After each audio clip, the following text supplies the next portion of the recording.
Today, Phil Phails Opportunity. Okay. Serena has had tremendous opportunity recently. That's right. Right? This show's going to be a hit because I am tugging on the coattails of two things. Okay.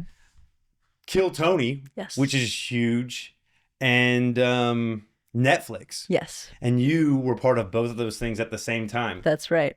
Phil Phails for you.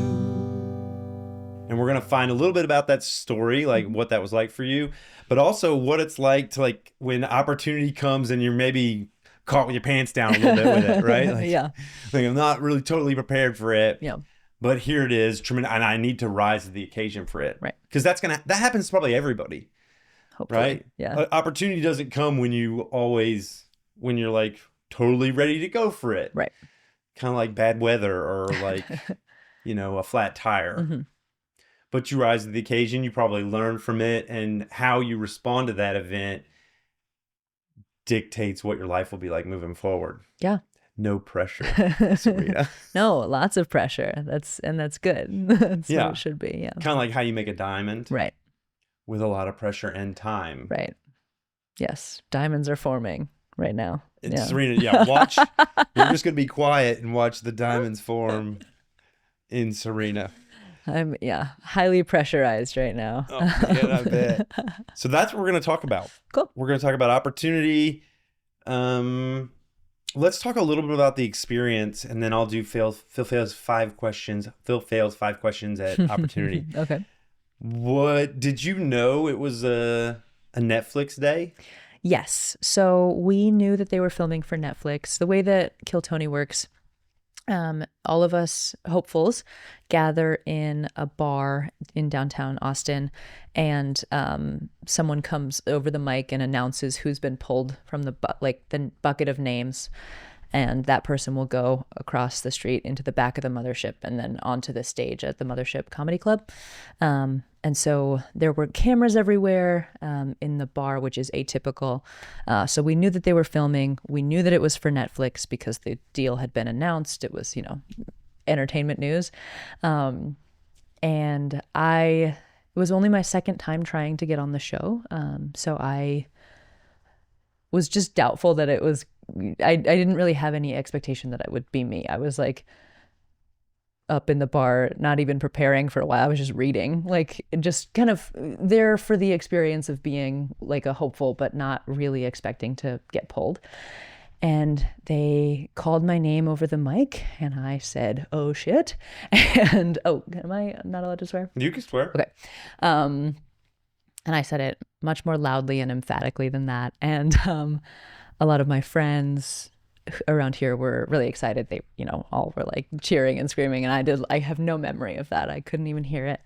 And I went and checked in, and they took me you walk through the alley, and then they took me into the mothership, and I waited for the last comic to finish, the guy who had gone up before me, and then walked out on stage. And up until that point, that was the biggest crowd I'd ever performed for when I walked out there.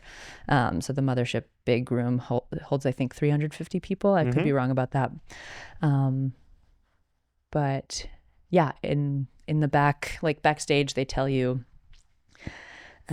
not to try. They're like, your mic is quieter than everybody on the panel. So like, don't try to talk over anybody. Like once your minute is done, it goes back to being like their show. So just like try to let them, like all the panel lead, and just have fun out there. And I was like, okay. And so, yeah, I found out I was going to be on Netflix about 15 minutes before I walked out on stage to be on Netflix. Wow. Yeah. Yeah. So before you mentioned that was your second time to be on Kill Tony, or to try to be on Kill Tony. Before that moment, what's your comedy career been like? What's your life in comedy up until that point? So I've always loved comedy. I did a couple of open mics when I was in college, but yeah. But I didn't take it super seriously then. I was just kind of doing it for fun. And then in January of 2020, so right before the pandemic started, I was living in Bozeman, Montana, and started going to their weekly open mic. In March, obviously everything shut down, but in Montana, we got going again after the pandemic pretty quickly. So by May, our open mic was back up and running. And then in October of that year, my friend Alex Kaufman and I started our own open mic because we wanted there to be a second place to practice. And that open mic started to do well. We started to attract a couple of like regular audience members, which is pretty atypical for an event like that. We just like gathered a little bit of momentum. And then in August of 2021, we'd been running it, just shy of a year. And a small comedy club opened up in our town, and we moved. They invited us to come run their club open mic under our own name. So we moved our open mic to their club, and did that together for about another year. And also, just like I'd performed elsewhere in the state. And Alex Kaufman and I started producing our own comedy shows as well. What is that? So up until then you did open mics in Bozeman. Yes. And then hosting your own open mic in Bozeman. That's right. And then the club was like, we really like what you're doing. You're bringing in folks. We want you to do that for our club. Yes. And you start going to other cities in Montana. Yes. And doing like one-offs. Yeah. So we started, traveling around the state, both as performers, but also as our own production company. So we would go find a venue, and make a show happen, in that place, advertise it. And we also, got to host all of our own shows. So it was a way for us to build a stage time for ourselves. And build an audience, I imagine. Yes. Yeah. And, it was really difficult. We didn't know what we were doing. We were trying to like build a sailboat and sail it at the same time. Very stressful part of our lives. I think it's safe to speak for both of us on that. And we were also both working full time and like using our own money to fund the company. So it was a stressful thing to do, but also like really benefited in a lot of experience. Because you're probably not making money. No. Sometimes we did, and mostly we then just like slowly lost that money over the next couple of months. Yeah. Because it was important to us to pay our talent well. And would that be the headliner or something? Yes. Yeah. And we paid our like local feature and like opening acts. Because that was just important to us. I want to make sure that your face is behind the mic. Right. Because sometimes it seems like you're like this, and I worry about the signal of that. Got it. Okay. Is this going to still be close enough? Okay. I'd just rather tell you now than have it be.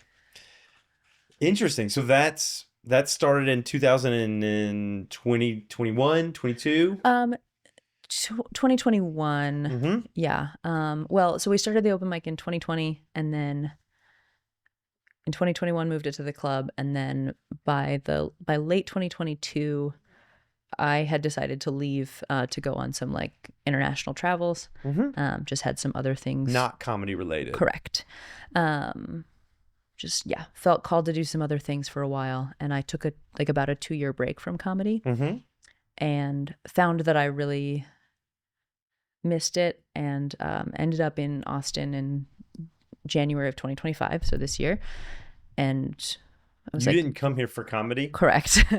I came here, actually, I was planning to go to Mexico to go rock climbing at El Potrero Chico for the winter. Yeah. So my truck is like packed full of rock climbing gear. That's what's in there. But I got really sick in Austin in like January, and I had this like nasty upper respiratory infection. And was sick for like 3 weeks. And during that time I was like, I've been really missing comedy. I'm falling a little bit out of love with climbing. I'm in one of the comedy capitals of the world right now. Like, maybe I should hear this as an opportunity to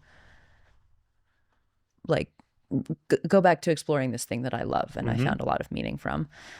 So I decided to stay in Austin for a little while and see what the comedy scene was like. And then in late March, this crazy opportunity to go on Kill Tony happened.